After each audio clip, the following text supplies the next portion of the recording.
दिमाग और मन को चुस्त रखने के लिए शरीर को थकाना बहुत ज़रूरी होता है। ये तो हम सभी जानते होंगे, क्योंकि जब भी हम कोई खेल खेलते हैं या कोई शारीरिक गतिविधि करते हैं तो हमारा मन चुस्त हो जाता है, हमारा दिमाग तेज हो जाता है, सक्रिय हो जाता है।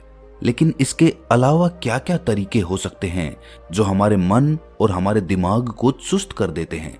ऐसी कौन कौन सी बुरी आदतें होती हैं जो हमारे दिमाग और हमारे मन को अंदर तक खा जाती हैं?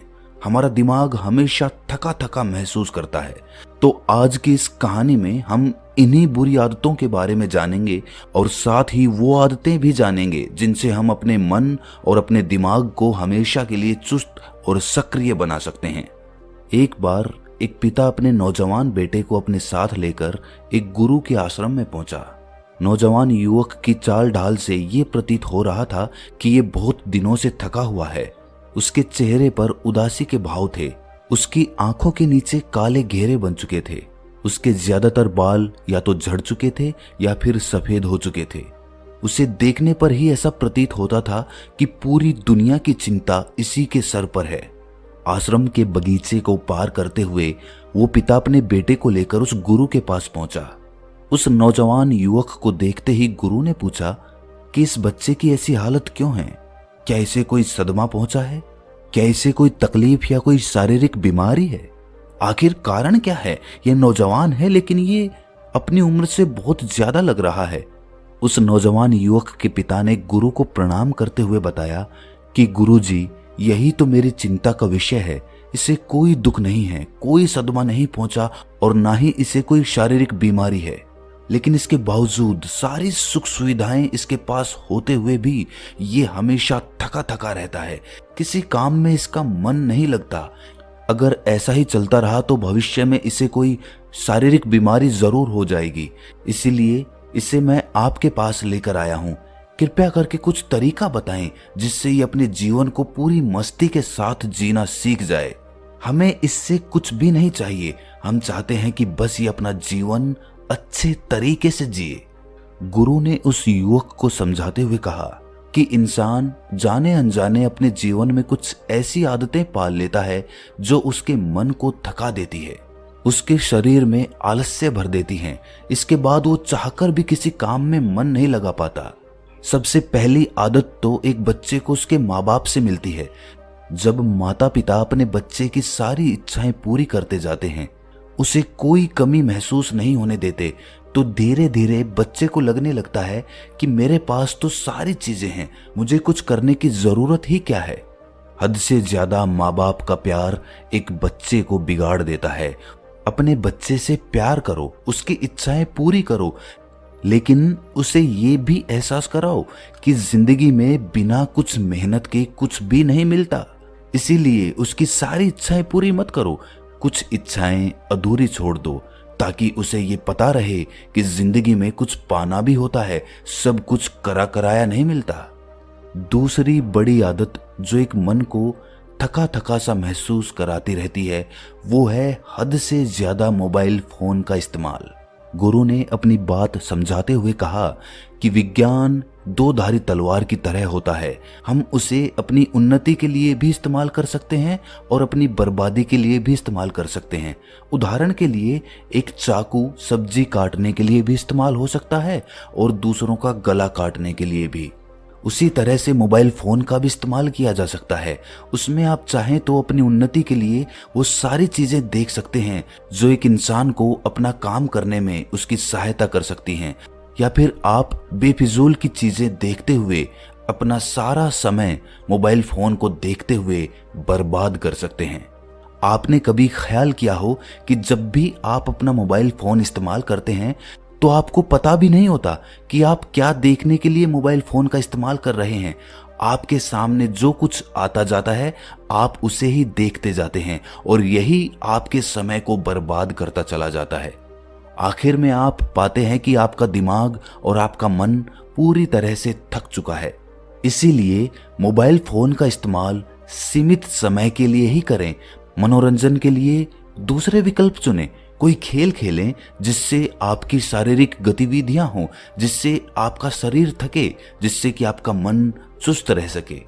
मोबाइल फ़ोन का इस्तेमाल कुछ सीखने के लिए ही करें। अपने मनोरंजन या अपने समय को बर्बाद करने के लिए हरगिज़ इसका इस्तेमाल ना करें, वरना ये मोबाइल फ़ोन आपकी ज़िंदगी का बहुत सारा समय खा जाएगा। तीसरी बड़ी आदत जो एक मन को थका देती है वो है सही समय पर नींद ना लेना और पूरी नींद ना लेना। कुछ लोगों की तो काम की वजह से मजबूरियां होती हैं कि वो रात में देर तक जगते रहते हैं, लेकिन कुछ लोग यूं ही बेवजह या तो मोबाइल फोन को देखते हुए या किसी से बात करते हुए अपनी रात्रि का बहुत सारा समय यूं ही बर्बाद कर देते हैं। जो समय सोने के लिए निर्धारित किया गया था वो समय वो जागने के लिए इस्तेमाल कर रहे हैं और फिर सुबह ब्रह्म मुहूर्त में वो जाग नहीं पाते हैं। इसी वजह से उनका पूरा दिन थकान से भरा हुआ रहता है। लेकिन अगर आप सही समय पर भरपूर नींद ले पाते हैं तो आप ब्रह्म मुहूर्त में उठ पाएंगे और ब्रह्म मुहूर्त में उठने के बाद आपका पूरा दिन यकीन मानिए चुस्ती और स्फूर्ति से भरा रहेगा। चौथा बड़ा कारण जो आपके मन की थकावट का कारण बनता है वो है एक लक्ष्य निर्धारित ना होना। अक्सर लोग दूसरों से प्रभावित होकर अपने लक्ष्य बदलते रहते हैं।